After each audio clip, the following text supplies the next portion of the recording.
Hello folks, welcome to the Camp W.T.F, Wilderness Thriving Fundamentals, Northern Wisconsin. Today I'm setting up a client campsite.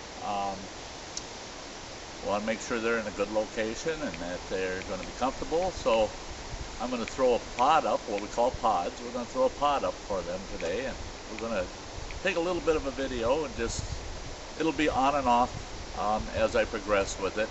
Because of the location, I'm going to be running a line. It'll act as a ridge line that the front of this pod will be attached to. Now I'll get that line ran, and then I'll turn the video back on and describe what I'm doing from that point. And then we'll just keep going along as we progress, and you'll see what a finished campsite looks like for our clients. Hang with me.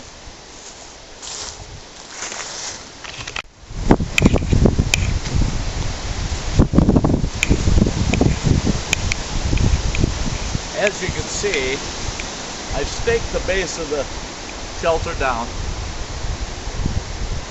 and instead of using poles in the front, I use two guy wires to two opposing trees. Use a trucker's hitch to cinch them up tight, and on each tree I used a timber hitch because they won't come undone. Makes a nice rigid point of contact for the top of the shelter. It'll keep the ridge nice and straight, nice and firm, but it'll still move. Won't tear itself up. It's got a little flexibility to it, and you're not trying to adjust poles all the time. Now all I have to do is I'm going to be putting two poles at the back of this shelter. That'll raise the back end of it up. The front is the tallest portion. Slopes down to the back so that all weather runs off the back of it. So that's where we're at right now, and it's going along pretty good. I'll have a couple extra stakes that I got to put in at the end, but we're getting close. And I'll roll this tarp in underneath it. We just want to make sure that nothing from the ground is coming up to the bottom of the shelter. The floor in the shelter is pretty sturdy, but we want these shelters to last as long as possible. They're rather expensive, so we'll be rolling that tarp underneath so that we don't have the unsightly blue color here. I do have black mats that I use typically for these shelters, and just today I decided, well, I had this extra tarp, I'm going to use this extra tarp. So I'll shut it down for a moment, and then I'll come back once I get the back stake down and get the poles up, and we'll take a look at the shelter from that point.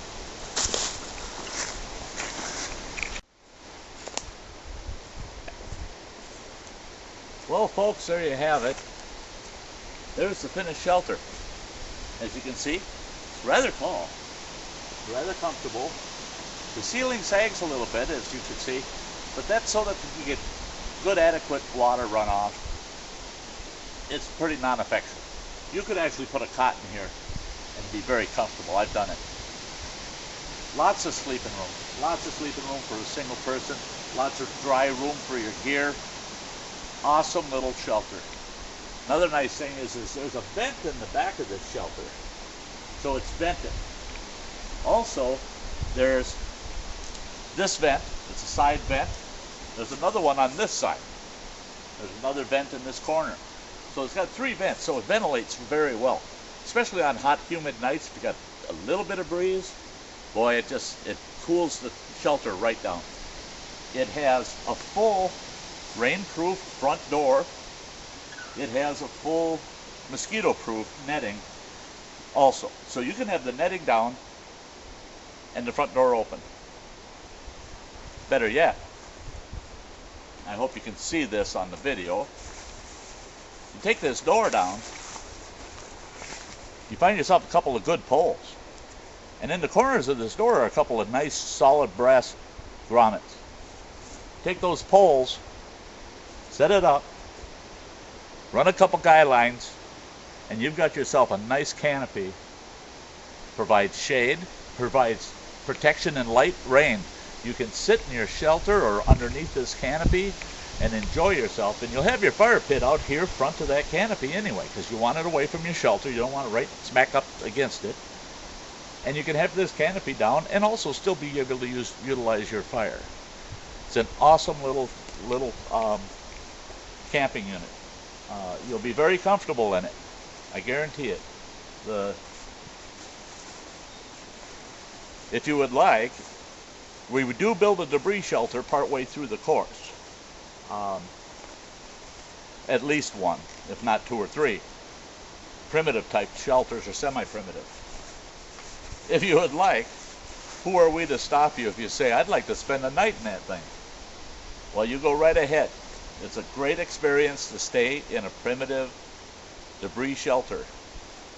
But when you spend a whole week out here and you spend it at one of these, you're going to love it.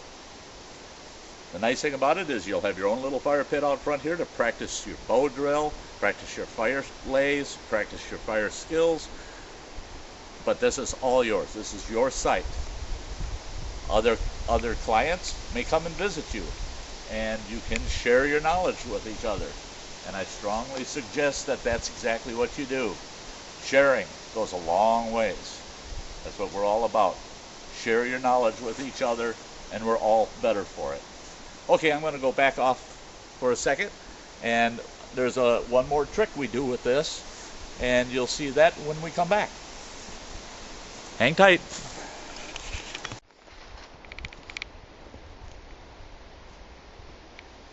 Well, there you have it, folks. A complete shelter for our next client. I think they'll feel at home. They've got double rain protection now. They not only have their pod, but we've added this 9, I think it's a 9x12 tarp to the top of it. So now they've got extra rain protection. It also helps the beating sun from getting into the pod because it's creating an airspace between the pod and the tarp, so less heat gets into the pod. But yet it does not interfere with the ventilation of the pod. So this is a great addition. It also catches any heat from their fire that they'll have located out front here.